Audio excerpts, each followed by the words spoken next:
विश्व पर्यावरण दिवस के अवसर पर हम आपको ऐसी महिला से मुलाकात कराने जा रहे हैं जिनके सर पर 7 साल की छोटी उम्र में ही मैला ढोने का बोझ डाल दिया गया।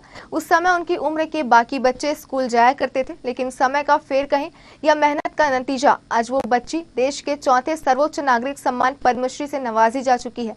अलवर राजस्थान की रहने वाली उषा चौमर आज किसी पहचान की मोहताज नहीं है। पूरा देश उन्हें सम्मान भरी नजरों से देखता है, लेकिन शुरुआत में उन्हें अनेकों चुनौतियों का सामना करना पड़ता था।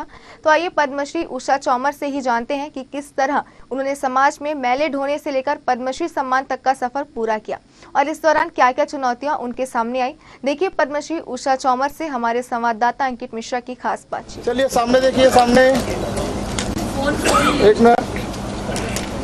हमारे आसपास के वातावरण को स्वच्छ बनाए रखने के लिए विश्व भर में विश्व पर्यावरण दिवस आज मनाया जाता है और आज के दिन हम आपको एक ऐसे खास मेहमान से मुलाकात कर रहे हैं जिनको स्वच्छता के नाम से पद्मश्री अवार्ड से सम्मानित किया गया। जी हाँ, वर्ष 2021 में उषा चौमर नाम की ये महिला है जिन्हें पद्मश्री अवार्ड से नवाजा गया है। देश का सर्वोच्च चौथा सम्मान माना जाता है पद्मश्री अवार्ड। सम्मानित हुए हैं आप, क्या कहना चाहिए? मुझे बहुत अच्छा लगा क्योंकि भारत सरकार ने मुझे भी इससे चुना गया। इतना बड़ा सम्मान मुझे मिला क्योंकि कभी मुझे ये सम्मान मिला ही नहीं था। ये सम्मान क्या, मुझे तो छोटा सा भी सम्मान नहीं मिला था। ये तो बहुत बड़ा सम्मान है। जिस तरह से आप काम करती हैं, 7 साल से जो लोगों के मैल होते हैं वो ढोने का काम करती हैं आप, उसके बाद आपको उठकर उस दर्जे पर ले जाना, क्या कैसे देखते हैं? ये देखिए, मैं तो बहुत छोटी थी जब मैला ढोने का काम करती थी, 7 साल की थी, क्योंकि मुझे सीखना बहुत ही ज़रूरी था। मेरी मम्मी के साथ मुझे जाना बहुत ज़रूरी था क्योंकि जब शादी होती है हम लोगों की तो वही काम करने को मिलता है मैला ढोने का। तो ससुराल में तो वही के वजह से मम्मी के साथ जाती थी और करती थी मैं। तो 10 साल की थी जब मेरी शादी होगी बड़े वाली दीदी के साथ। तो 4 साल के बाद मेरा गौना किया तो मेरी ज़िंदगी में तो कोई बदलाव भी नहीं था। जैसे कि घर बदलता, काम तो वही था। तो जैसे कि मैं सोच रही थी हो सकता है मेरे पति घर मुझे काम करने को नहीं मिले, लेकिन ऐसा बिल्कुल नहीं था। तो वही काम मुझे अलवर राजस्थान में करने को मिला, तो वही काम मैं कर रही थी मैला ढोने का। जब मैं मैला ढोने का काम करती थी तो उन लोगों का व्यवहार बहुत ही बेकार था क्योंकि जैसे उनके बोलना भी ठीक नहीं था। आजकल तो ये नहीं बोलते इस चीज़ को, भंगी जमादारनी मेहतरानी इस तरह से वो लोग बोलते थे। फिर क्या करें, हम लोग बर्दाश्त करते थे क्योंकि और कोई काम ही नहीं था हम लोगों के लिए। तो बस जैसे गर्मियों के टाइम में आपको पता पानी की प्यास लगती है तो ऊपर से वो लोग पानी पिलाते थे, पैसे फेंक के देना, खाना ऊपर से देना, इस तरह से उन लोगों का व्यवहार था। जिस क्षेत्र से आप आती हैं अलवर राजस्थान काफ़ी पिछड़ा हुआ क्षेत्र माना जाता है। महिलाओं के लिए खासकर बात करें तो अब भी उतनी आज़ादी उस क्षेत्र में नहीं मानी जाती है। ऐसे में आपने जो आपके सामने क्या क्या चुनौतियां आई, कैसे उन चुनौतियों को पार किया और कैसे यहाँ तक? देखिए, जब वहाँ पर सुलभ इंटरनेशनल के डॉक्टर बिंदेश्वर पाठक जी हैं, वो हमारे अलवर में आए राजस्थान, 2003 से हैं हम। तो उन्होंने हमसे पूछा भाई ये काम क्यों करते हो। अब देखिए, कभी हम लोगों से सवाल किसी ने किया ही नहीं था कि ये काम क्यों करते हो। तो उन्होंने कहा, तो हमने कहा और क्या काम करेंगे क्योंकि हम लोगों के लिए कोई काम नहीं है। जैसे पीढ़ी दर पीढ़ी काम चला था वही हम लोग काम करते। तो उनने कहा साहब ने कि तो अच्छा काम करने के लिए दे तो क्या करोगे। अब देखिए, इतना गंदा और घिनौना काम कोई करना नहीं चाहता जिससे हर पर कमान मिलता हो। तो उन्होंने कहा अच्छा काम करने के दो, तो हम लोग राजी। हमने कहा काम तो हम लोग कर लेंगे, लेकिन जिससे हम लोगों के बच्चे पल रहे हैं उसके क्या होगा अगर ये काम छोड़ देंगे तो हम। तो उन्होंने कहा ये काम छोड़ दो, मैं आपके लिए और कुछ काम दूंगा।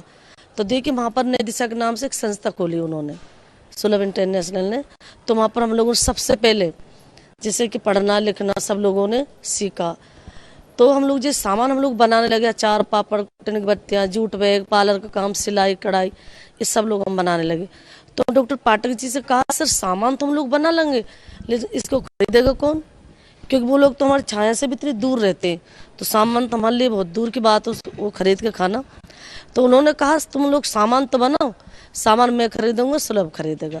आज देखिए, आज तक सुलभ तो खरीद रहा, लेकिन जिन्हों के घर कभी मैं शौचालय साफ करती थी आज वही लोग हमारा सामान जो बना रहे हैं उसको खरीद के खाते हैं। तो डॉक्टर पाठक जी हम लोगों के लिए देखिए, मैं कहती हूँ हमारे लिए तो गांधी जी हैं, हम लोगों के लिए भगवान है जिन्होंने हम लोगों के लिए सोचा।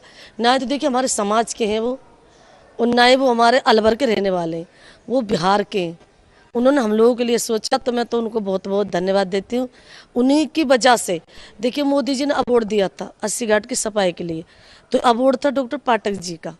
लेकिन उन्होंने कहा अगर मैं लूँगा तो मुझे इतनी खुशी नहीं होगी, तो मैं चाहता हूँ कि ये लें। तो देखिए मैंने अपने हाथों से अवार्ड लिया तो मुझे इतना अच्छा लगा कि मोदी जी के हाथों से मुझे अवार्ड मिला। विश्व पर्यावरण दिवस भी है आज। आप जिस तरह का काम करती थी, स्वच्छ बनाए रखने का, आसपास के क्षेत्रों को अपना स्वच्छ बनाए रखने का काम करती थी, क्या संदेश देना चाहेंगे विश्व पर्यावरण? मैं यही कहना चाहूँगी कि हर जगह पर, ये नहीं कि मैं अपने अलवर राजस्थान की बात कर रही हूँ, हर जगह मैं यही चाहती हूँ कि बिल्कुल साफ सफाई और अच्छा रहना चाहिए। क्योंकि हम लोग क्या करते हैं, खुद ही अपने देश को गंदा करते हैं। तो हम लोगों को अच्छे से साफ सफाई से और पेड़ वगैरह सब जगह लगाने चाहिए और बिल्कुल अच्छे से रहना चाहिए हम लोगों को। ये थी विश्व पर्यावरण दिवस पर हमारी खास मेहमान उषा चौमर जी, जिन्हें वर्ष 2021 में पद्मश्री अवार्ड से सम्मानित किया गया था। पद्मश्री अवार्ड देश का सर्वोच्च चौथा सम्मान माना जाता है और निचले स्तर तक जिस तरह से इन्होंने काम किया था, मैला ढोने के काम से इनकी शुरुआत हुई थी, जिसके बाद एक बड़ी संस्था के रूप में देश भर में प्रसिद्धि इन्होंने पाई है और जिसके बाद वर्ष 2021 में मोदी सरकार के द्वारा इन्हें पद्मश्री अवार्ड से नवाजा गया है। निश्चित रूप से निचले स्तर पर जाकर इस तरह के जो काम करते हैं उन्हें इस तरह के सम्मान से नवाजा जाना एक बड़ी उपलब्धि है और हम भी यही आशा करते हैं कि आगे भी इसी तरह के सम्मान जो समाज के सबसे निचले स्तर पर काम करने वाले लोग हैं उनको दिया जा सके। कैमरा पर्सन अमीन कुरैशी के साथ अंकित मिश्रा की रिपोर्ट, VIP न्यूज रायपुर। इस बुलेटिन